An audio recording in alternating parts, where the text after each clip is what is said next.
बिस्मिल्लाहिर्रहमानिर्रहीम। प्यारे बच्चों, अस्सलाम वालेकुम। मेरा नाम साजिदा नूर है और मैं आपको गौहर पब्लिशर्स की जानिब से खुशामदीद कहती हूँ। हमारा मोटो है redefining the geography of education through digital resources for conceptual learning.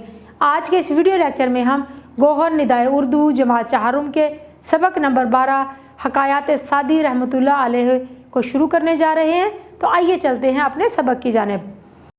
प्यारे बच्चों, सफ़ा नंबर 72 पर हमारा सबक है हकायात सादी रहमतुल्लाह अलैह।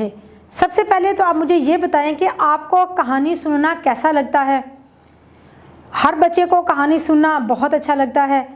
कोई कहानी हो तो सुनाएं।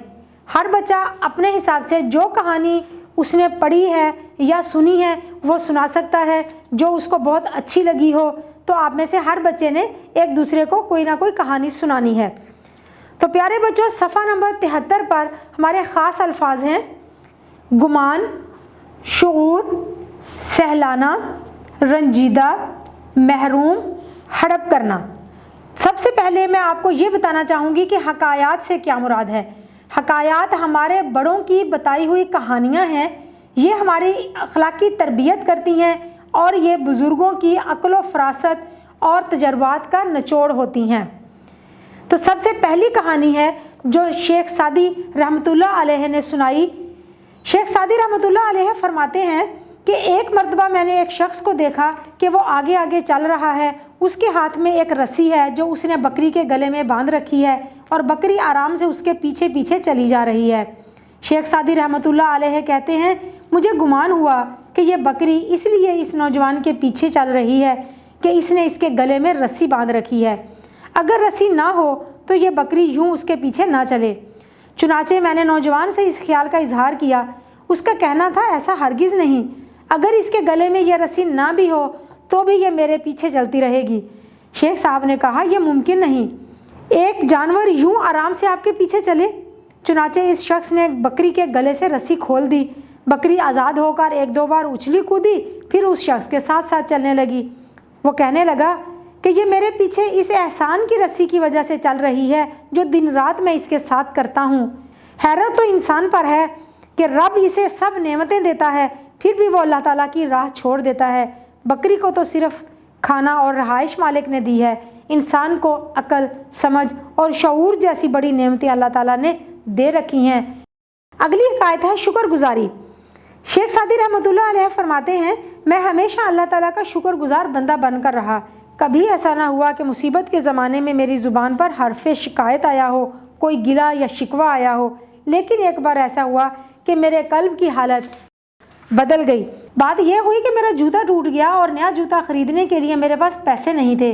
नंगे पाँव हो जाने की वजह से मैं बहुत मलूल था। इस हालत में कूफे की मस्जिद में गया तो वहाँ मैंने एक ऐसे शख्स को देखा जो दोनों पाँव से महरूम था। उसे देखकर मेरी ज़ुबान पर बेख्तियार कलमाते शुक्र आ गए कि मेरे पाँव तो सलामत हैं, ये बेचारा तो पैरों से ही महरूम है, इसके पास तो पैर ही नहीं हैं। बहुत प्यारी हकायत है। प्यारे बच्चों, हम अगली हकायत पढ़ेंगे ईमानदारी। कहते हैं, ईरान का मशहूर बादशाह नौशेरवां अपने अदल व इंसाफ के बायस नौशेरवां आदिल कहलाता था। एक बार शिकार के लिए गया। शिकारगाह में उसके लिए कबाब तैयार किए जा रहे थे कि इत्तेफाक से नमक ख़त्म हो गया। शाही बावर्ची ने एक ग़ुलाम से कहा, करीब की बस्ती में जा और वहाँ से नमक ले आ। बादशाह ने यह बात सुन ली। उसने ग़ुलाम को करीब बुलाया और उसे ताकीद की कि कीमत अदा किए बगैर नमक हरगिज़ न लाना। ग़ुलाम बोला, हुजूरे वाला, एक ज़रा से नमक की क्या बात है, किसी से मुफ्त ले लूँगा तो क्या फ़र्क पड़ेगा। नौशेरवां ने कहा, ज़रूर फ़र्क पड़ेगा। याद रखो, हर बुराई इब्तदा में ऐसी ही मामूली दिखाई देती है, लेकिन फिर वो बढ़ते बढ़ते इतनी बड़ी बन जाती है कि इसे मिटाना आसान नहीं होता। अगर बादशाह रग़बत के लिए सेब बाग से एक सेब वसूल करेगा तो उसके ग़ुलाम दरख्त ही जड़ से उखाड़ लेंगे, और अगर बादशाह अपने लिए मुफ्त में 5 अंडे ले तो उसके सिपाही हज़ारों मुर्ग भूनकर खा जाएंगे। अगली हकायत है तकब्बुर से निजात। शेख सादी रहमतुल्लाह अलैह बयान फरमाते हैं कि बचपन में मुझे इबादत का बहुत शौक़ था। मैं अपने वालिद मोहतरम के साथ सारी रात जाकर कुरान मजीद की तिलावत और नमाज में मशगूल रहता था। एक रात वालिद मोहतरम और मैं हस्बे मामूल इबादत में मशगूल थे।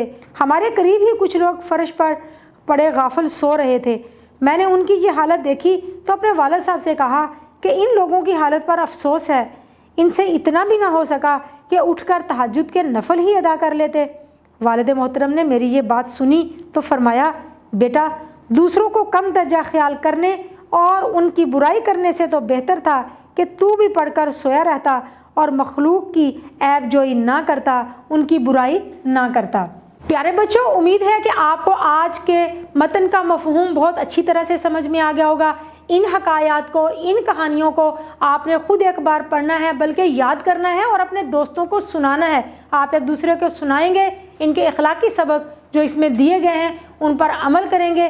انشاءاللہ اگلی ویڈیو میں اگلے لیکچر کے ساتھ پھر حاضر ہوں گے۔ تب تک کے لیے اللہ حافظ۔